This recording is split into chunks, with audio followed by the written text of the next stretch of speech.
ভাৰতীয় জনজাতীয় স্বাধীনতা সংগ্ৰামী ধৰ্মগুৰু লোকনায়ক আছিল, যিয়ে ভাৰতীয় স্বাধীনতা আন্দোলনত উল্লেখযোগ্য ভূমিকা পালন কৰিছিল।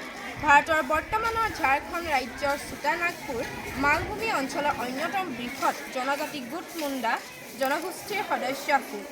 প্ৰাথমিক জীৱন আৰু ধৰ্মীয় বিশ্বাস 1875 চনৰ 15 নৱেম্বৰত ঝাৰখণ্ডৰ খুটি জিলাৰ উলিহাটু গাঁৱত বিৰছা মুণ্ডাৰ জন্ম হৈছিল। তেওঁ এটা দুখীয়া পৰিয়ালত জন্মগ্ৰহণ কৰিছিল আৰু তেওঁৰ পিতৃ আছিল এজন জনজাতীয় কৃষক। বিৰছা মুণ্ডাৰ আনুষ্ঠানিক শিক্ষা কম আছিল আৰু জনজাতীয় ৰীতি-নীতি আৰু পৰম্পৰাৰ বিষয়ে জানি ডাঙৰ হৈছিল।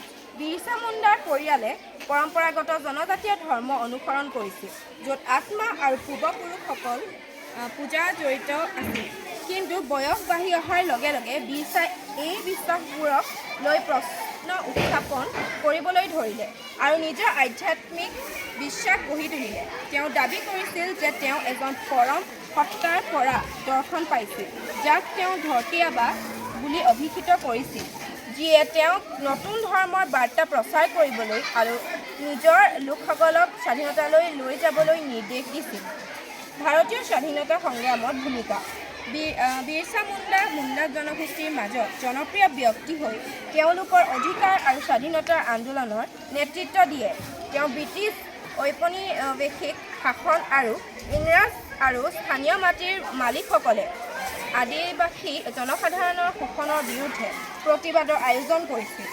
1895 চনত বিৰছা মুণ্ডাই এই অঞ্চলত ব্ৰিটিছৰ বিৰুদ্ধে বিদ্ৰোহৰ নেতৃত্ব দিয়ে, যিটো বিদ্ৰোহ উলগুলান নামেৰে জনাজাত হয়। এই বিদ্ৰোহ প্ৰায় 2 বছৰ ধৰি চলিছিল। সেই সময়ত বিৰছা মুণ্ডা আৰু তেওঁৰ অনুগামীসকলে ব্ৰিটিছ বিষয়াসকলক আক্ৰমণ কৰি সা-সম্পত্তি ধ্বংস কৰিছিল। কিন্তু অৱশেষত ব্ৰিটিছে বিৰছা মুণ্ডাক দখল কৰি ৰাঁচী জেলত বন্দী কৰি ৰাখিলে। 1900 চনৰ 9 জুনত ৰহস্যজনক পৰিস্থিতিত বিৰছা মুণ্ডাৰ কাৰাগাৰত মৃত্যু হয়। কোনোৱে ব্ৰিটিছৰ দ্বাৰা বিষাক্ত দ্ৰব্য খুৱাইছিল বুলি বিশ্বাস কৰাৰ বিপৰীতে কোনোৱে চিকিৎসাৰ অভাৱত তেওঁৰ মৃত্যু হোৱা বুলি অনুমান কৰে। উত্তৰাধিকাৰ বিৰছা মুণ্ডাৰ উত্তৰাধিকাৰ ভাৰতীয় ইতিহাসত জীয়াই আছে আৰু তেওঁক এজন লোকনায়ক আৰু ঔপনিৱেশিকতাবাদ আৰু অত্যাচাৰৰ বিৰুদ্ধে প্ৰতিৰোধৰ প্ৰতীক হিচাপে গণ্য কৰা হয়। তেওঁৰ নেতৃত্ব আৰু বীৰত্বৰ লগতে অঞ্চলটোৰ জনজাতীয় জনসাধাৰণৰ একত্ৰিত কৰাৰ প্ৰচেষ্টাৰ বাবে প্ৰশংসা লাভ কৰিছে। তেওঁৰ স্মৃতিত প্ৰতি বছৰে 15 নৱেম্বৰত ঝাৰখণ্ডৰ লগতে ভাৰতৰ অন্যান্য প্ৰান্তত বিৰছা মুণ্ডা জয়ন্তী উদযাপন কৰা হয়। ভাৰতৰ চৰকাৰেও তেওঁৰ সন্মানত ডাক ষ্টাৰ জাৰি কৰিছে।